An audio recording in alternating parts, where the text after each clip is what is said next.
Hungarian foreign minister said last night that it would be dire economic consequences if the EU fails to secure a deal with the UK. And it's important to remember that 1 in 7 German cars are sold to the UK. So it's in both interest sides to get a good deal. These market jitters can be solved with a good trade deal with the EU. That's a fair point, isn't it, Pat McFadden? I mean, it is in the EU's interest to reach a good deal as well. And also, there were no guarantees if there wasn't Brexit, are there? I mean, business isn't normally given any kind of guarantees about future trade. Who knows what could have happened, even if we'd stayed in the European Union? Well, if we'd stayed, that argument's gone. But if we had stayed, we would have been operating according to a set of single market rules that we've been part of for decades. So there would have been a lot more certainty.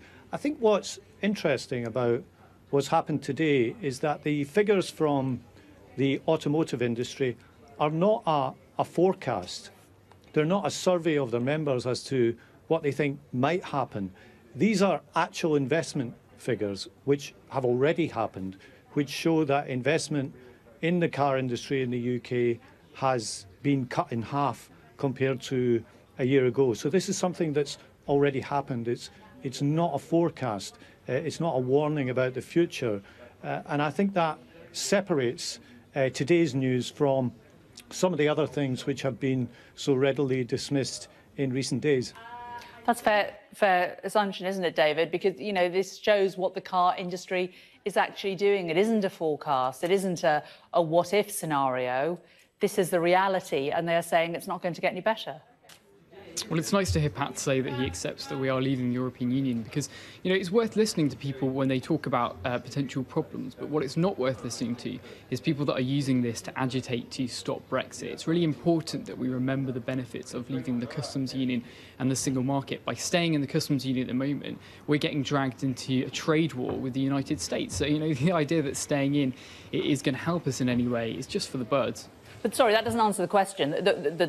The fact is that over the last year, far less money has been invested in the car industry, and the car industry is saying this is because of Brexit. This is one tangible result where Brexit hasn't gone as well as people like yourselves would have hoped it would. Yeah, and a lot of this is speculative about the idea of a no-deal scenario. I accept that investment has fallen, but this is speculation on whether we're not going to get a deal or not. And as I say, there will be consequences for the EU as well. This doesn't change the referendum result. It doesn't change the fact that 17.4 million people voted to leave the EU, which includes the customs union and the single market. A lot of these predictions have failed to materialise in the past, and I think we need to stay the course and leave these institutions and reap the benefits afterwards. So there you go, Pat. It's just jitters. It'll all be all right in the end. Well, as I say, it's not speculation. It's not a forecast. This has already happened, and I repeat that.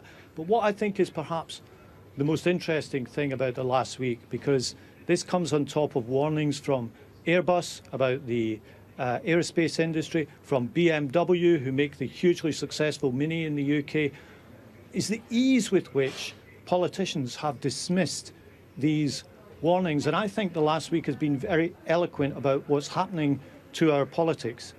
Because in the past, economic prosperity, people's jobs, people's standard of living, their right to have an expectation of a good job and a decent standard of living would be the most important thing to politics. It's clear from the reaction of government ministers, Boris Johnson most graphically, but also the Health Secretary and other ministers, that the leadership in the country no longer considers the economic prosperity and well-being of the people as its top priority. That's a new factor in our politics, and they now consider ideology and the red lines over Brexit as being more important than the welfare of the people that they represent. This is hugely significant, and it's been spoken about very loudly in terms of the reaction to the economic warnings that we've seen over the past week. David Scullion, do you think that is true? Do you think policy is being put ahead of people? Well, people voted in the referendum to leave the European Union when they were told by all the major organisations that it would be terrible for their bank balance, that they'd be poorer and they'd lose their job. So the idea that people didn't know what was potentially going to happen. So do you think that's what's going to happen? Do you think that they voted for that and that's what's going to happen? No, I don't think that's what's going to happen, but that's what's now being said. And you can understand the frustration of people like Boris Johnson when Remainers are hijacking any kind of economic news to try and talk down this country and trying to agitate for their own version of staying in the European Union, which means staying in the customs union. Are you just doing that, Pat? Are you just agitating?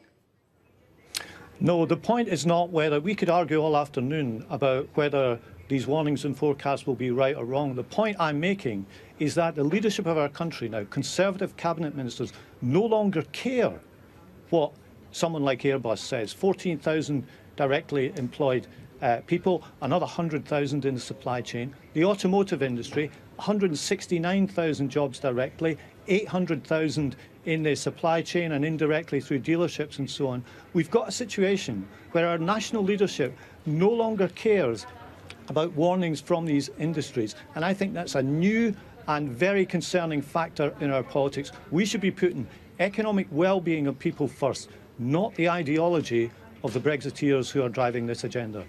David Scullion, away from politics, as well as the motor manufacturers, also had a warning from the City of London today. They're worried that 10,000 jobs could go in the service sector, and that's a massive industry. It employs, some 20 million people in the UK.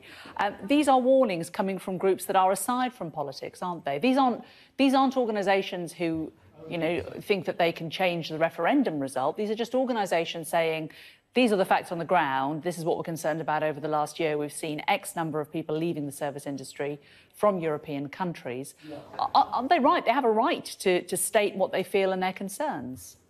Oh, of course, absolutely. But, if you look at business in its entirety, you see small and medium-sized enterprises actually think the customs union is really bad for them, actually think the single market's really bad for them. It adds red tape to everything that they do and stops them exporting freely around the world. So you need to take business as a whole instead of looking at these big businesses. Small and medium-sized enterprises actually employ the vast majority of people in the country and are the backbone. But a lot of those are service industries, aren't they? They're cafes, they're small shops. Yeah, which I think are relatively insulated. But, on a wider point, you need to look at what staying in the customs union will do. It's not a safe haven. Staying in the customs union is dragging us into a trade war with the USA. The safest thing to do is obviously to take back control. Finally, Pat McFadden, it isn't looking good from the motor manufacturers at the moment. That's one industry. And all industries go up and down, don't they? Couldn't this just be a blip? I think it's more serious than that. We've had the warning from the motor industry, which, as I say, in its extended form, including all the associated jobs, employs 800,000 people in the country. We've had aerospace last week, and we've had serious warnings from the financial services industries as well. It's easy to slag these people off as being big business people or being this or that. My point is that any serious party of government, and indeed any aspiring party of government, should treat the creation of wealth as seriously as its fair distribution. Because if, as a country, we're not creating wealth and we're not employing people in good jobs, then apart from anything else, we don't raise the money that we need for the National Health Service, for the schools, for the police in our streets and all the rest of it. So what we've got to do is put the economics of this first and ideology second, and the leadership of our country, the Conservative cabinet in particular, is doing things the other way around. It's ideology before people's well-being, and I think that's very dangerous for the country. Pat McFadden and David Scullion, thank you both very much. Thanks for